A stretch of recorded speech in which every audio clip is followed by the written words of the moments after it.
There's a Primal Scream hotline from the New York Times. There's a poetry hotline from the Philadelphia Poet Laureate. There's a website where you can watch out someone else's window.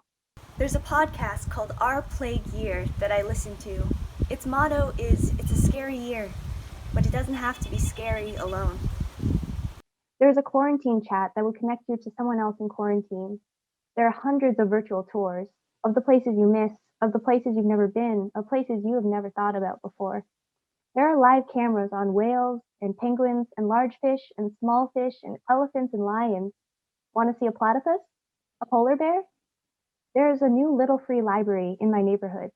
There were fireworks outside with no one in sight. It felt like an acknowledgement of celebration. It felt like all the holidays at once. There are people playing at the park. There's a NASA live cam of Mars from the Curiosity rover. There's Perseverance out in the stars. Take a walk in Yellowstone, at the Louvre, at the Great Wall of China. Peek into someone else's life. There are people trying to reach you.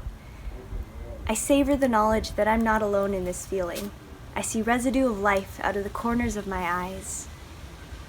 Recently, it feels like I'm driving on a highway in a packed car with everyone else asleep. I can't take my eyes off the road, but I can hear them breathing. There's always the news. I know the crisis text lines. I know we're listing the ways we're afraid for each other. That doesn't stop us from reaching out. Make yourself comfortable. Share what you know. Start a game, start a conversation. Find places you want to share yourself. We can still leave each other a little happier.